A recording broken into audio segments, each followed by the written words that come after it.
As we enter the end of 2022, it has become more and more apparent we seem to be having a lot of food shortages that root all the way back to the farm. There are a multitude of reasons as to why we're having food shortages, but a huge reason has to be the labor shortage in agriculture in general. According to AG America Lending, there has been a 52% decline of hired farm workers and an 8% increase in farm labor wages. With those two statistics mixing, it is going to end up in a financial disaster.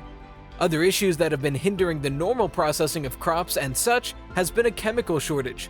Reuters published a statement explaining US farmers have cut back on using common weed killers, hunted for substitutes to popular fungicides, and changed planting plans over persistent shortages of agricultural chemicals that threaten to trim harvests, spraying smaller volume of herbicides and turning to less effective fungicides to increase the risk for weeds and diseases, to dent crop production at a time when global grain supplies are already tight because of the Ukraine war reducing the country's exports. Without the needed chemicals, it's too difficult to keep growing sustainable food. As we analyze the issues that are causing impending food shortages globally, it's important to remember to think about the future. With 2023 coming soon, it seems like we're heading towards an even bigger shortage than we are now. The World Bank published some recent statistics as of August of 2022. As of August 11th, 2022, the agricultural price index was 1% higher than 2 weeks ago. Both maize and wheat prices are 2% higher compared to January 2022, while rice prices are about 6% higher. Compared to the January 2021 average, maize and wheat prices indices are 20% higher, while the rice price index is 16% lower, or the global food crisis has been partially made worse by the growing number of food trade restrictions put in place by countries with a goal of increasing domestic supply and reducing prices. As of August 11th, at least 23 countries have implemented 33 food export bans, and at least 7 have implemented 11 export limiting measures. As we can see, we have little time to start making some radical changes. And yes, it would be silly to not address some of the issues that affected the food supply chain, such as COVID-19, which affected almost all sectors of the economy and still have had negative effects. The inflation that has been briefly discussed throughout also has had radical effects. Inflation has again raised prices in every sector, making it even harder to sustain. With all of this information, it leaves us with, how do we fix these issues? How do we change farming to use less labor, more technology, and create a sustainable method for growing crops?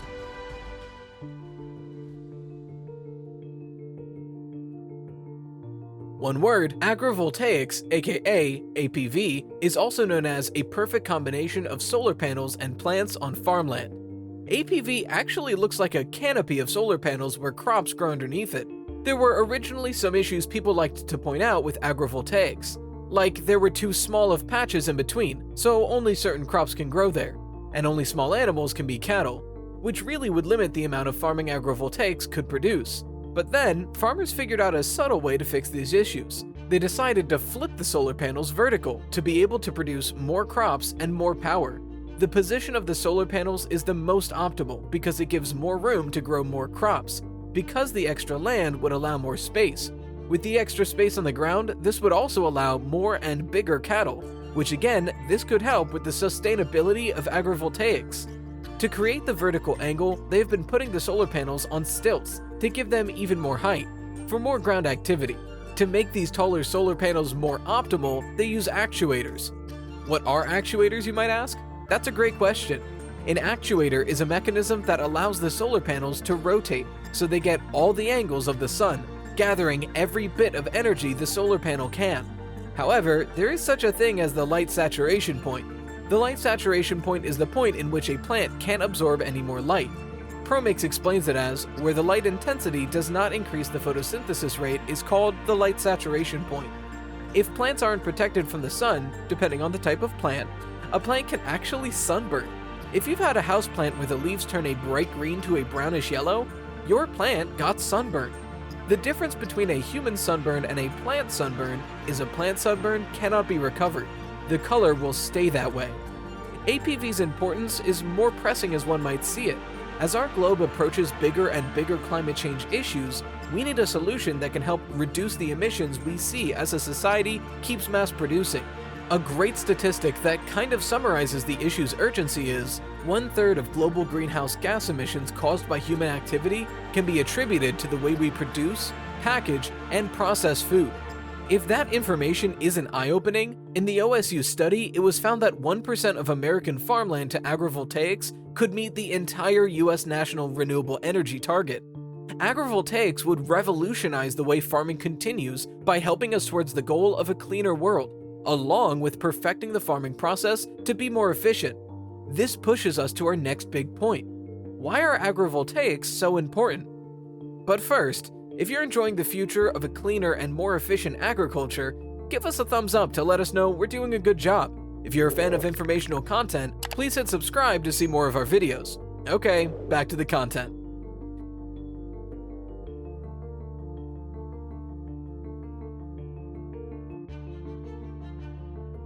In discussion on what agrivoltaics is, we kind of touched on why it's important for us to switch over to agrivoltaic style of farming. It's simple. It helps reduce emissions for climate change. A healthier Earth is a better Earth for all of us. However, there are other points as to why. For starters, it helps with water consumption. It reduces the food's need for water. It may be simple, but water consumption can be complicated and financially inefficient. In some states, such as California, they're currently in a drought and have strict environmental laws surrounding creating destination plants. So implementing a system that isn't reliant on water would be ideal. In a scientific study called the Rizola Project, they discovered that in environments that are cold and wet, the APVs were 25% less efficient than non-solar energy farming. However, the study also showed that in hotter climates, the APVs exceeded non-solar farming by mass amounts. So you could make an argument that this system doesn't fit everyone, and you'd be correct. The point of finding these different types of farming and energy resources is to find ecologically friendly options for the variety of climates and environments that are around us globally. So yes, APV farming might not be ideal for Brazil, but it works perfectly for Mexico. Like stated before, being environmentally friendly should be fit for everyone. The people who focus on preventing these progresses usually suffer from the NIMBY or NIMBY effect. What does NIMBY stand for, one might think? NIMBY means not in my backyard. Peter D. Kinder explains the effect as, the phrase is also used by social service and environmental justice advocates to imply an absence of social conscience expressed by a class, race, or disability-based opposition to the location of social service facilities in the neighborhoods. Showing an ignorance towards certain environmental issues seems to be common under the NIMBY umbrella. According to Rated Power article, there is a multitude of reasons as to why APVs would be a positive implement, such as reduced installation costs. The use of previously tilled agriculture may prevent the need for expensive grading to flatten land to a usable level. Reduced legal risk. By using previously disturbed land, solar installers can reduce the risk of upfront litigation during the environmental review process. Reduced electricity costs. Developers and landowners may reach an agreement to allocate a percentage of the generated electricity to the land and/or town. Potential to extend growing seasons, etc. As you can see, it has positive effects for both the solar market and the agricultural sector, creating economic boosts. As great as the environmental reasonings for APV are, we have to think of this on a business level. Solar companies and farms have to make money, and APVs are seeming to be the answer to that. It allows farms to cut back on money and solar companies to have a lot less legal and financial worries because of the surrounding environments. Agrivoltaics are important in the way they help the economy and land growth globally. As we wrap things up, it's important to reflect on the points discussed in today's video. Agrivoltaics, also known as APVs, is a solar-powered farming process that includes tilted solar panels that optimize space and variety of crops and animals. Internationally, we should start implementing this in climates that would need this to be more sustainable. It helps both solar panel companies and the agriculture sector, because of the gains both can make for the money and time they're both saving. In the earlier sections, we discussed the downfall of agriculture with new inflation and harsher laws being implemented.